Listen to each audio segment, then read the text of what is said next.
with Steve Stine, guitar guru, one of the world's top, most sought after guitar instructors. Now, that's something. This guy's worked with Brian May, Rick Springfield, legends in the music industry. So let's get Steve in here and have a wonderful day. There's Steve. How you doing? Hey, how you doing, Steve? Welcome to the show. I'm doing great. Yeah, great. Hope the day's well. We got it going live on Twitch right now. I'm gonna have to post the video to YouTube afterwards because some reason Streamlabs was fighting me. Oh, yeah, I get those things once in a while myself, so no problem at all. Isn't it great? So, how was the beautiful day today? Actually, it's pretty good here. I live in North Dakota, so it gets quite cold here. And right now, the last couple of days, we've actually been above freezing, which is nice. Well, that's always a huge plus. There is actually volume up here a little bit. That brings me to a real serious question. Being a guitarist, the professional that you are, and you live in the cold environment, the tundra of the north, how do you keep your hands warm? A lot of players ask me. It's it's a valid thing. Like for me, what I do is I tend to run a space heater. So if I'm playing shows, I'll bring a space heater with me on the road, and then I'll set it up backstage or behind. Like if they've got curtains or whatever, I'll set it up back off to the side, so I can always run over there and warm up if I need to. But certainly before any practice or anything like that, I'll use the space heater. If that's not available, I will run my forearms and my hands under really, really, really warm water. I wouldn't say hot water, but as warm as you can get it, and then warm up that way. If that's not available, what you can do is you just pinch your fingertips and it gets the blood to flow there right away. So that's another thing that you can do is just if you get that, at least you'll get the blood flow going to your fingertips quickly, and then that way, your fingers will warm up a little quicker that way too.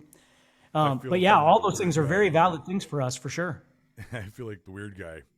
I've got these little stretchy gloves. Yeah, yeah, Everybody's like, "Hey, why are you wearing those?" I'm like, yeah. "Look, I want to keep my hands warm." What I've been doing, like, it'll bring me into another question for you. Everybody does warm up exercises on the guitar.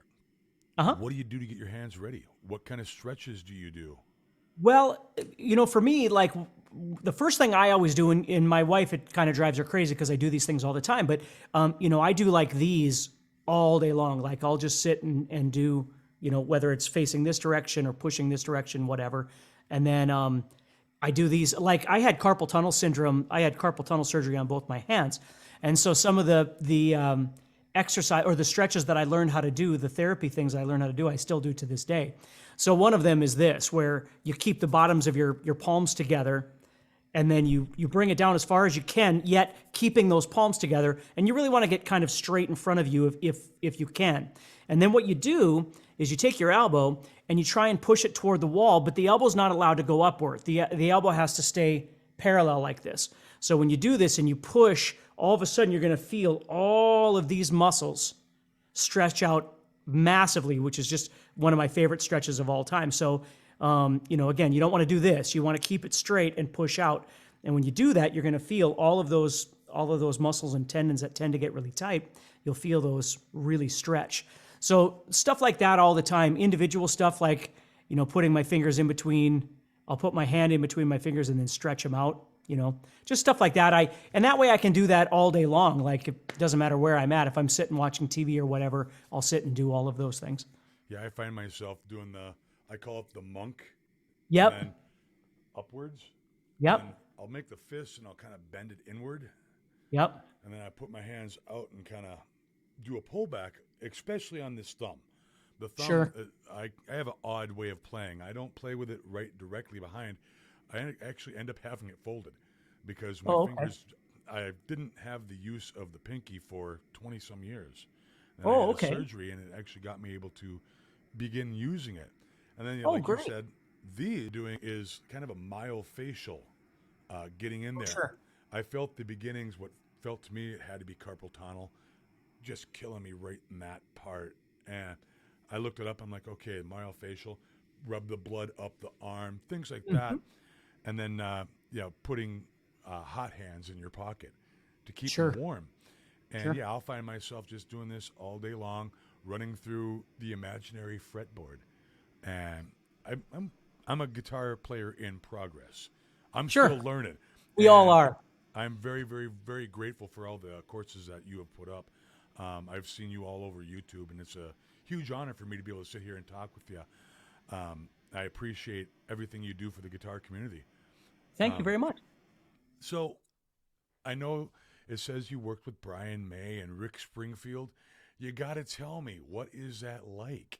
So, well, all of those were done remotely. So I was hired to write on songs that they were hired to write on as well. That's where that came from. There was a that would hire me to play on certain things, and so that was quite a number of years ago. That was probably 10 years ago now, maybe even 15 years ago that I had done those things, and that was my first experience with like dealing with people on a professional level doing that. Like I'd played in bands and things like that, but all of a sudden just getting a phone call saying, "Hey, I want to hire you to play rhythm tracks on a song of Rick Springfield's or where Brian May is going to be doing the solo on it," that sort of thing. And it was surreal. But there's been a lot of things in my life that still feel a bit surreal that way. But I guess so. That's the thing is I never got to actually meet any of these people. They were all done, you know. So Well, it's just still the exposure, the experience, brings me, I guess, to another question. There's kind of a two-part here. What influenced you? We all have our influences. And then the two-part is, what influenced you to pick up the guitar, number one, and decide to start learning? And then what influenced your genre that you motivated towards?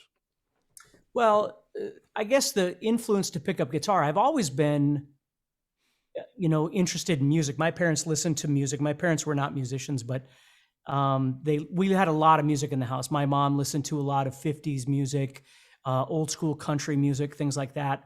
And my dad listened to a lot of Alice Cooper and Led Zeppelin and the Beatles and all that stuff. So I grew up. And then what we would do is every Sunday after church, my dad and I would get together and we would listen to his records. So when we got home from church, he would pull out all these different, Nazareth was another big one, different stuff like that. And we would just sit and listen to music. And so I was always interested in music, but I think I went over to a relative's house when I must have been maybe, I don't even remember. I must have been maybe 9 years old, somewhere around there. And I saw the Kiss Love Gun album. And maybe I was younger than that. Maybe I was 8. I don't remember, but I was absolutely floored at this superhero looking cover with all these girls on it. And then he's playing Plaster Caster and Love Gun and all this stuff because it was the Love Gun album. I very much remember that.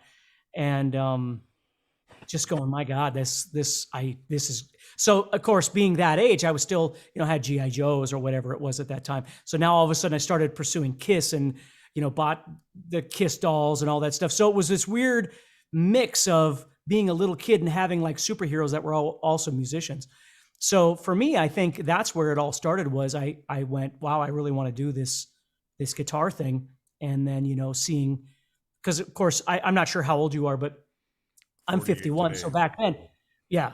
So back then, the only exposure you had was either you were watching, Night Flight or whatever it might have been that was on a Friday night or a late Saturday night to see a band, or a Cream magazine or 16 magazine or Teen Beat or whatever it might be. That because Kiss was in all that stuff at that time. And I think that's where it all started. It was just this infatuation, and then it was Jimi Hendrix. I remember being really into Jimi Hendrix and Angus Young from AC/DC. Once I became a little more aware of not just a band, but the artist within the band, and that's kind of where it started. So when I got my first guitar when I was 13, I started playing a lot of Hendrix stuff, a lot of basic, AC/DC riffs, things like that, and that's kind of where it started. Nice. I know I've been trying to stumble around the guitar since I was a kid. Sure, I've got a few now. My daughter's guitar is actually right over there. sure. Uh, that's the only Ibanez that we actually own. I know that Ibanez is one of your favorite guitar brands. It's one of the dreams for me is to actually get one. Oh, um, sure. we've got a variety. Like we have Mr. Petrucci, John Petrucci. We got the Yep. 7 string over there. Got Matt Heffy's 7 string. I've got a Schecter 7 string, and then the rest are 6, and I've got a 12 string and stuff like that. Basses. I'm having fun in my journey, and I've Sure. viewed a lot of different courses, and I'm starting to get better. I think. I hope. But at Right. 48 years old, a lot of the older folks like myself that are just picking up for the first time and Right. or extending their journey, what kind of advice would you have for them? I know you did a wonderful video yesterday that I commented on. If you want to go ahead and elaborate. In terms of like people just trying to learn how to play, or what do you mean specifically? Yeah, people who have had that passion but have not had the ability to pick it up and just shoot for it. We've picked it up and we've gone, okay, that sounds really cool, but then the plateaus hit or life gets in the way. Sure. And Well, I always tell people two things that are very important. Number one, you need to stay motivated, and it doesn't matter whether you're a beginner or whether you've been playing your whole life, because when you've been playing your whole life, it's easy to get in ruts as well. Everybody always thinks, well, you already know how to play, but you still need to find ways to stay motivated. And that really does feed into the second thing, which is developing goals for yourself. So we'll talk about kind of how they work together, but motivation can be just learning something new. Oftentimes with the guitar, I think it happens more than not that people start learning how to play and then they forget the reason they started learning how to play, which was to learn songs that you like and make connections to music. And then all of a sudden it becomes about music theory, and it becomes about how fast you can be or how many scales you know, or all these different kinds of things. And those are all great, but those things in themselves are not where the music is. The music is still in the mashing of all of these things. And so, to stay motivated, maybe it's a riff from a song, maybe it's a different style of music that you don't normally play. There's a band I really like that's sort of popular right now. They're called Dirty Loops. I don't know if you know who Dirty Loops are, but an amazing funky band. Now, I love metal, but if all I listened to was metal all the time, I would get extremely bored. Even though I love it. There's other things that I love to listen to. And so I like to go outside my comfort zone and find other things, whether it's just listening to it, whether it's learning something, whatever, but getting me excited. So staying motivated, learning songs, learning riffs, learning a solo, listening to new music, going to a concert, watching a video, talking about music with friends, talking about music online, whatever it is that can keep you connected. So you're not just always like, oh, I got to do the same practice again today, because that is true. You kind of do, but you can make it more interesting. Like one thing, and again, I don't want to talk your ear off, but one thing I think is important is to be able to view where you are in your journey. Like what can I do? Not the defeatist attitude of I suck and I can't do this, but what am I capable of doing? Maybe it's only 3 chords, or maybe it's, whatever it is. And then what you do is you try and find stuff out there that fits within the parameters of where you are right now in your journey, as opposed to always setting yourself up for failure, going, well, this is what I know, but I want to play that. So even though I know these things, I'm not going to practice these things in a real world perspective. I'm going to try and play that. And if you do that all the time, the problem is there's a disconnect with what you're practicing and what you want. And then you're always feeling like you're not getting anywhere because you can't do that. So it's okay to try other things, but you still should try and work within the parameters of what you have. So the second thing is setting goals for yourself. That might be, the ideal situation would be getting together with people on a weekly basis or a monthly basis, and you hypothetically choose. Again, none of this has to be real in terms of we're playing in front of a band, or in front of an audience of 10,000 people. It doesn't have to be that. It can just be, I'm getting second Sunday or Saturday afternoon, and we jam through Iron Maiden songs or whatever, God knows what it is, right? But it's setting a goal, because now you have a reason. Because if you, whoever you are, all of a sudden had an obligation that next Saturday you were going to be playing guitar in whatever band, and you had 30 songs to learn or 20 songs to learn or whatever it might be, you'd get your butt in gear and learn all that stuff, unless you're not ready, obviously. But if you are, that's what you would do, is you prepare yourself. So goals are great because they force you to prepare for whatever the situation is. Now, a goal could be as simple as I'm going to learn this song by Sunday, or I'm going to learn this chord structure and strumming pattern by Sunday, or I'm going to make a video of myself that no one will ever see, but I'm going to record myself.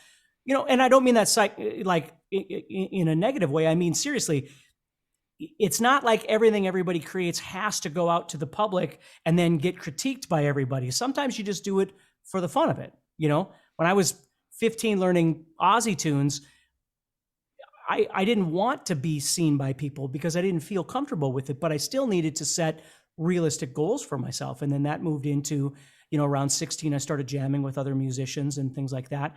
And, all of those things can be a bit intimidating depending on, how you feel about yourself and where you are on your journey and, the situation you find yourself in. But I think setting goals is just really crucial, even if they're simple goals. I'm going to learn this song by Tuesday. I had a guy in one of my, I don't do like guitar lessons and things like that other than online anymore, but I live in a very small town in North Dakota on purpose. So I enjoy my space. And I teach a class out here, just a beginner guitar class, because I love to teach and I don't do as much in-person stuff anymore.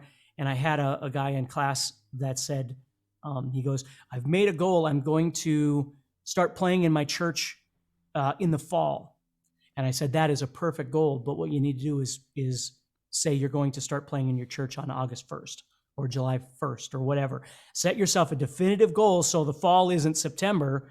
The fall is whatever you said it was going to be, and now you're going to be prepared to go, Hold yourself accountable and set the goals. I like that. Important. So, what I do basically every night, I'll grab John out here. Kind of the thing that I've been running through for practice myself. Every night, I'm not very fast, okay? But I'm trying to get through and get my down in this block here, move the block up, move the block down, found through, roll through scales that I don't even know what the name is. Okay. Like there's this one. Maybe you could help me out with these two scales. I think this is a Mixolydian or a Dorian or something like that. I don't know. A gentleman named Hank came over to my house back when I first started getting the use of the pink, and he's like, here, let me show you this one, and let me show you this one. So I've used these two scales, like these have been my mainstay, and I never knew the name of them. So start off on the 12, basically.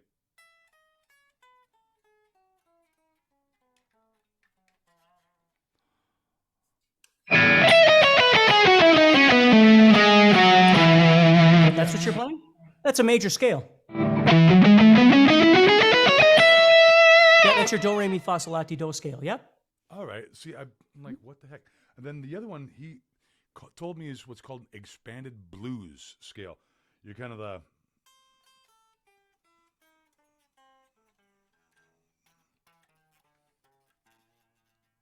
Well, that would be a blues scale. Yep. So you're playing a minor pentatonic and you're adding the flatted 5. So that's what you're playing. So, and the thing about scales and all that, that's a perfect example is what I always try and explain to people is, again, it's so easy, especially nowadays with social media and 85 billion videos and all these things to just be absorbing all of these things. And I always think of them as like bubbles, like there's independent bubbles all over the place of information that are just floating all over above your head. And the hard part is how do you make any of that connect? Like, how do you build a path that's congruent, that's connecting things that lead to a bigger picture, a place of musicality? Now, in saying that, that doesn't mean everybody has to do that, because if a person is happy learning random ideas and not connecting them together, but it makes them play, then who's to say that that's wrong, right? Just like the player that never learns anything about scales and only plays songs and never learns any theory, but they're completely content in their world, who's to say that's wrong, right? Kind of like, I mean, that's the whole thing. Nickelback. He did a video teaching how to play Photograph. He goes, I don't even know what this scale or this chord's called. And it was like brutally honest, but yet the song itself is beautifully done. Well, I find that all the time when I run into people, that we get into conversations and people will always go, I hate to admit it, but I don't know my theory, or I'm like, none of that means anything. Like none of that puts you on some sort of a pedestal of, excellence or something. It's music. It doesn't make any difference whether you do or don't know, as long as you are content with that. That's where the problem is. That's where the hiccup is always at, is a lot of people are not happy with where they're at. They want to be able to do whatever, or they want to be able to connect the dots, or they want to be able to write their own, or whatever it might be. And that's where it is when I'm talking about whatever in terms of education, it's referring to somebody that needs that education. I had a student many, many years ago. He was a punk student, and he'd come in every week. This is back when I used to teach lessons all the time. And he'd come in every week and he'd learn whatever punk song. And it was always the same chord progressions, like, 1-4-5 Ramones style, whatever it might be. And so I would always, well, I shouldn't say always, but I would interject every once in a while and go, if I could teach you just a little bit of theory, you could learn all this stuff on your own. Like, because they're all kind of the same song. And he's like, no, I don't want to do that. I just want to play the songs. Is that right or wrong? Well, it's neither, right? The information could have been very valuable to him, but in the same respect, it didn't make any difference because he just wanted to play songs and have fun. So it's always hard that way. But what I will say is that when it comes to scales and, whatever, like theory for me is a concept in here. Fretboard knowledge can be theory, but fretboard knowledge is when you look down here, what do you see, right? So when you're going to play over something and you have let's just say it's a minor pentatonic, like A minor pentatonic. The first thing that comes up was, well, what can I do with that A minor pentatonic? Like I can play it. And then that's what people do is they practice playing it, right, up and down. And then when it comes time to try and use it like over a jam track or something, they always say, well, why do my solos sound like scales? Well, because you're practicing it up and down, right? So the trick is when you get in there trying to make little, like learning to control your bending and your sliding and all those kinds of things, and be able to make things that kind of mimic a voice to a certain degree, right? So it's exploring the things within that scale, not just learning the scale. Because then, we can go, well, what about the second position or the third position or the fourth position? That's all great. But we still have to be able to get in there and make music with it. So whenever it comes to scales, what I would say is the most important thing is that you find a scale that's functional in whatever it is you're trying to do. Because if all you're doing is you play in an Iron Maiden tribute band and all you're doing is learning Iron Maiden songs, and then somebody shows you a C major scale, again, there's a disconnect between what am I going to do with this thing and what's happening over here. Now, can they be connected? Of course they can. But that's the trick, right, is how to use that to make music. So if we take the C major scale that you just played, or you played E major, but let's say I take C major. Just take that one thing. And again, you can play that anywhere you want. Wherever you want to go. But with that scale, as I'm listening to it, what I would do is I would take, for instance, a C major chord, and maybe even record a loop track of that, or go on YouTube and find a loop of just C major and just practice.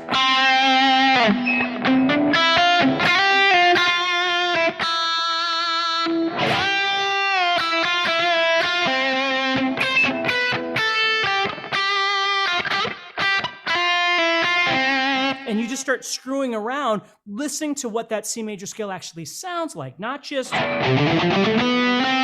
playing it, but listening to it. I can show you a better example with E, because I can let the E note ring. So if I play this E and I go up here and I play an E major scale,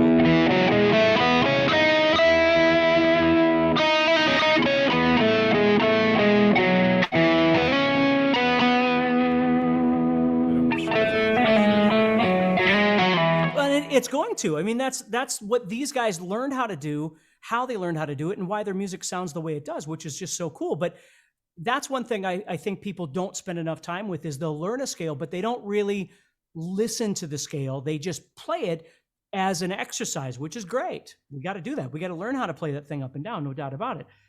But what are we going to do with it after that? You see, otherwise it's just this piece of information that's just sitting out in its own bubble that we really can't access for anything other than, yes, I know how to play a major scale or whatever it might be, you see. Where if I can actually learn how to play it for some reason and make it sound musical, and for me, musical is always, melody, phrasing, and vocal techniques. Like for me, vocal techniques, hammer-ons, pull-offs, bend slides, vibrato, like those things are absolutely crucial because they're what make the guitar sound like a guitar. When you go,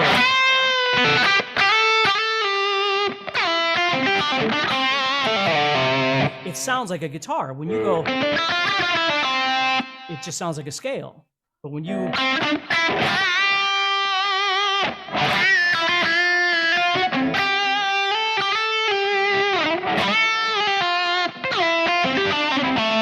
whatever it might be, then it sounds more like a guitar or even a voice, right?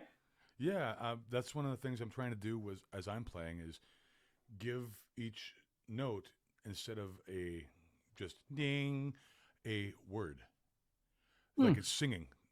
Like Sure. I don't want to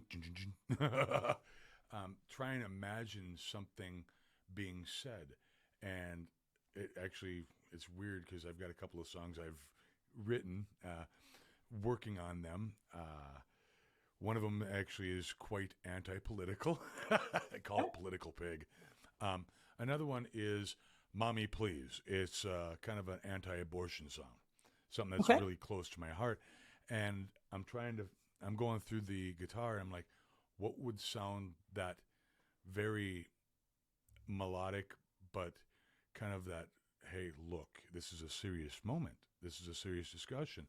And that's going to be, it'll have some heavy distortion on some of it, but a lot of it's going to be just the open, clean, maybe a little reverb and delay to get it going. Like when you're writing music, when you actually sit down and you choose to write a song, what do you use? Is it wording like that? Is it a balanced structure of tonality? Well, it kind of depends. I mean, a song can come from just a riff idea that you've come up with, or it can come from a melody. A lot of times for me, the songs aren't really songs until I've started layering them. It depends on the style of music that I'm writing, but, like you might just come up with, not you, but just anybody in general might come up with a chord progression, but it's when you start adding those things on top of it that it starts defining it more and more as a song. So it might be just based off of a riff, or it might be based off a chord progression, or it might be based off a melody. So it just depends. One thing that I love to do, and again, it depends on, when I get hired to write stuff, I could write stuff that's, sometimes I'll write stuff that's more poppy, and sometimes I'll write stuff that's more mellow. Sometimes it's more metal sounding, and the solos are the same way. Like it kind of depends on what the artist that's hired you wants you to kind of do. But I love melodic, shreddy style soloing stuff as far as, like you said, kind of tells a story. And so chord voicings are very important to me, unless again I'm bashing whatever it might be. But otherwise, if you can find really pretty voicings,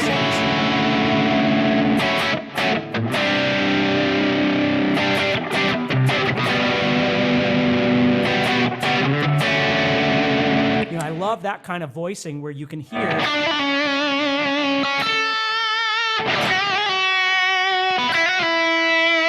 you can hear something over the top.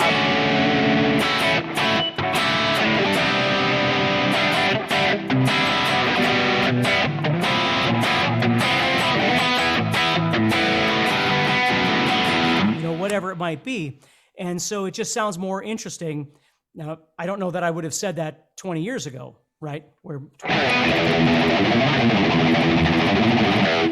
might have been more interesting. So again, I love it all, but I'm just saying when it comes from a guitar playing or guitar writing perspective, that's what it comes down to. So for me, like if I'm going to write heavy, I love to be in a drop tune or a D tune, just because the tonality emanates heavy. So that's why I ended up with the 7 string, so I had that lower B. Sure. Yeah, I've got a couple seven strings too that I like to play. I think I write because I love stuff like King's X and music like that. I love being in drop tuning, whether it's half step or standard drop. But I love that drop feel. So I love that kind of groove rock stuff. And as soon as I do a drop tuning, it feels that way to me, which is quite enjoyable. Yeah, it's like picking up a different guitar. If I were to sit this one down and grab Gibson, Hmm. to me, Gibson, with my life, is like assimilated with Slash. So I'm gonna want to throw it into the Guns N' Roses tuning and play "Knocking on Heaven's Door." Have fun Sure, with that. Picking up sure, this or the Matt Heffy Epiphone, those bring out like metal. sure. I've got a Schecter Red Rain Apocalypse that brings up Bullet for My Valentine. It's weird when I pick up a different instrument, it changes my uh, characteristic and what I'm trying to play. Like Sure. if Well, you I don't. pick up a I think there's 335, validity to that. I mean, I've got a couple of Strats and a couple of, I've got like a Silver Sky and some stuff like that. That when I play those, I'm obviously not playing it from a metal perspective. You know what I mean? So I think there's very much validity to that. I think, for me, the most important thing is finding because there's guitars that I play for writing and anything can be played for writing, but there are guitars that really are only for writing and recording. And then there's guitars for performing. So like there's guitars, like I wouldn't take the Silver Sky out for a show because it's not my comfort zone. I enjoy playing it. I enjoy the sound of it. And I certainly use it a lot for recording and things like that. But if all of a sudden I was, going out with one of my bands or I was hired for something like that, that's not one of the guitars for my comfort zone because my comfort zone, the guitar's got to be perfect. Like everything's got to be exactly in my confidence zone to be able to do what I do and feel good about what I do. So that I totally get what you're saying because I think that's kind of that way for a lot of people is depending on the guitar, it's going to make you play differently, feel differently, and very much so if they're going to sound different, which is why I love them for recording. exactly. So here comes the last couple of questions for you. Sure. The beginner. If you were going to pick out 3 guitars and 3 amplifiers to suggest to a beginning guitarist which will make it the nice low action, a good playing, a nice neck, what would the top 3 that you would think come to mind? Gosh, I've been so out of that loop for so long. I don't even really know what I would recommend. To be honest with you, I have a wonderful local guitar store in Fargo. And so I literally send everybody that asks me those questions to that store just because I love Sweetwater and I have lots of friends at Sweetwater and I love to travel out there and hang out with everybody. But if they can buy local, I always have them buy local because if they don't buy local, we don't have a local guitar store anymore. So I have them do the work. So, nowadays I don't even know what is inexpensive, I mean, I know that there's guitars out there now. Certainly, I love brands like, you can't get it inexpensive Sir or something like that. So, brands like, Ibanez make really great, inexpensive, low action style guitars. But the market has kind of gone crazy lately with so much stuff. For me, I think Yamaha makes really great stuff all the way around, really reliable stuff for not a lot of money, where some brands like Fender and Gibson and some of those, even Ibanez, because they have their name, they can charge X amount more for their product. And so you need to be careful with that. But, come Christmas time, there's always the packs, which are where I used to work at a music store. I worked there for about 15 years when I was younger, but it's been many years. But I used to always think the Strat packs and the Ibanez packs and those were always great because you'd get the guitar, the strap, the book, or a DVD or whatever, and the amp all in the same time. Now, as far as amps go, I love little digital amps. I think they're great and they work really well, and you don't have to spend a lot of money. Things like the Spark amp or any of the Katana stuff. I think is really great. Any of the little Black Star stuff I think is really good. Any of those little things just to make some sounds. So that's the best thing I can say because I don't really deal with the sales side of and on purpose. I kind of don't even exist there anymore because I don't really pay attention to what's hot and what's not in terms of, what's selling popular or what's cheap or what's expensive. Um, so I don't even really know what's out there right now that would be ideal.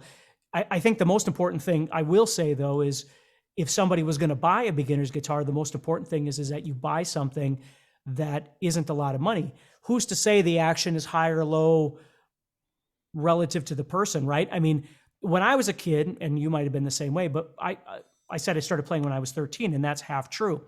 I actually tried to play when I was 9. I got an acoustic guitar from somebody, and this would have been 1979, and the strings were about that far away from the neck, and it was a horrible experience, and I quit playing.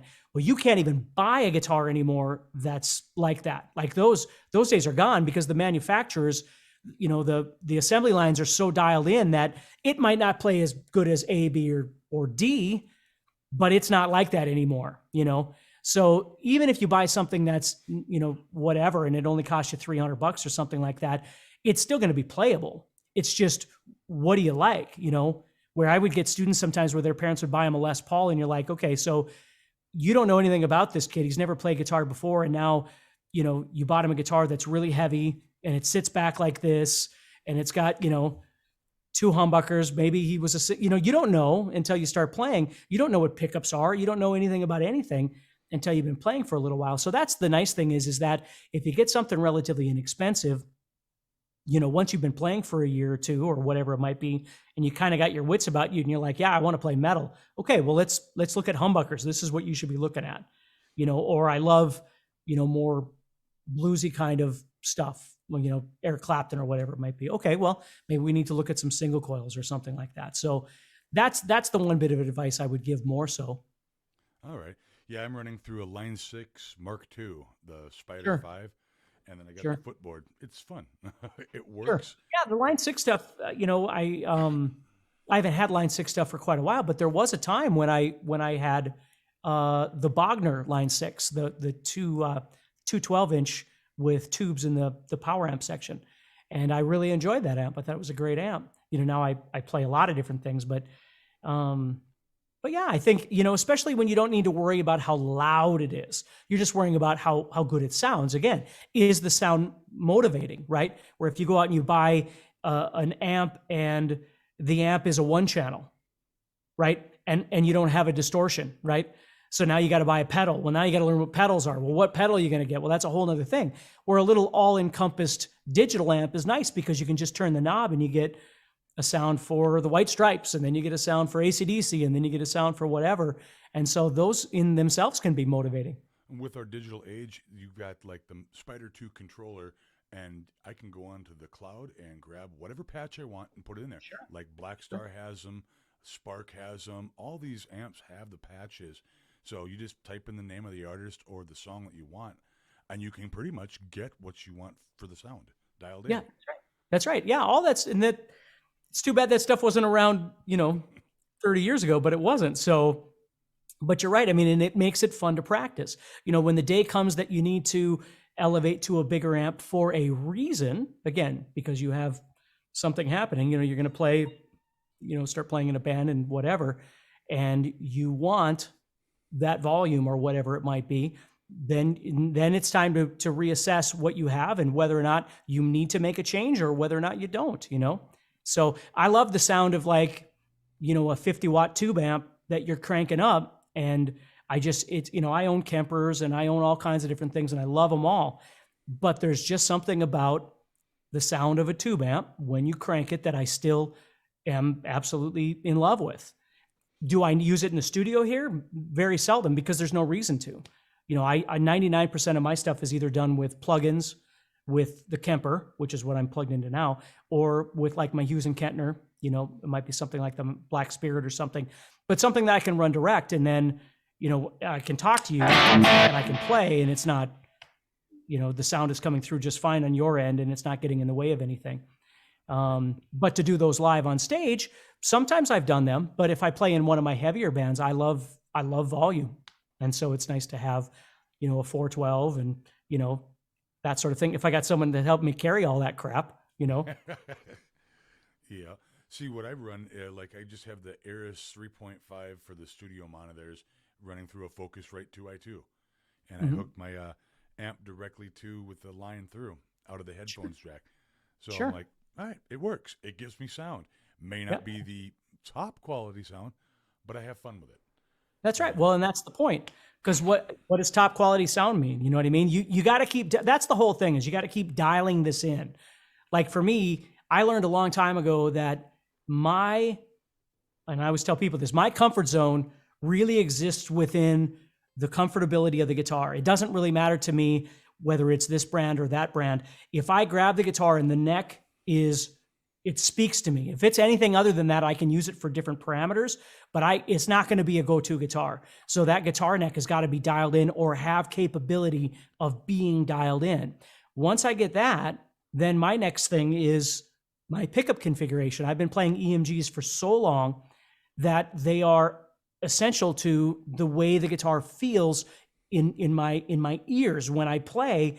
The way that sounds and the way it makes me feel is crucial. So for me, it's those two things that need to be there for my, if we're talking 100% comfort zone, that's what I need. Then the amp can be just about anything. I can dial in just about anything. So I've never had an amp where I go, oh my God, that is the amp I need.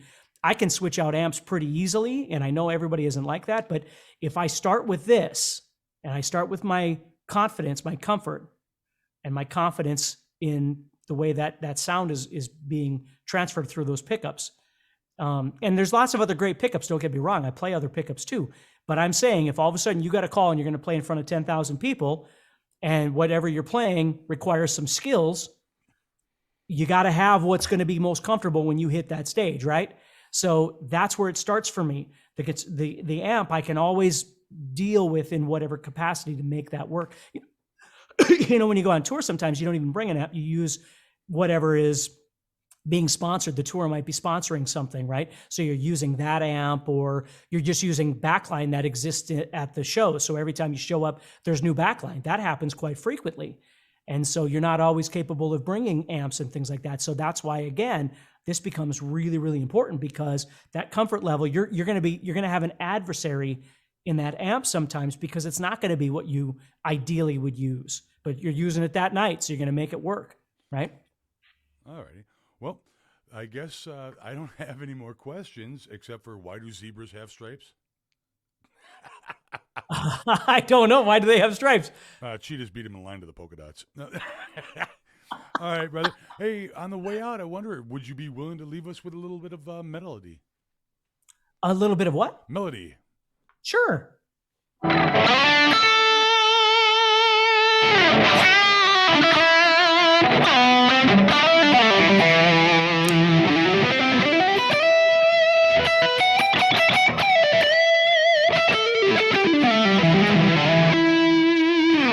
Rock on. And everybody, hey, remember, go to guitarzoom.com. Steve has his website. It is an amazing platform. You guys, he's got a Christian special going on. You got to check it out. Go ahead and give me a little bit of details on that if you could, Steve. Right now, the Guitar Zoom guys are running all kinds of different specials. I know there's some sort of a soloing bundle right now that's like 95% off or something like that. That's just got a ton of stuff. There's a blues thing going on. I think there's a beginner thing going on right now. If you head over to guitarzoom.com, again, I don't always know what sales they're running, but there's all kinds of stuff running, and I know they're running really, really inexpensive right now. So, all right, great. Well, thank you, Steve. It's been a true honor to be able to sit and chat with you. You have an amazing Christmas and a wonderful New Year, okay? you too, buddy. Take care. Thank you. Bye-bye. Bye. Thanks again, Steve. Absolutely. Take care, my friend. You too. Bye-bye.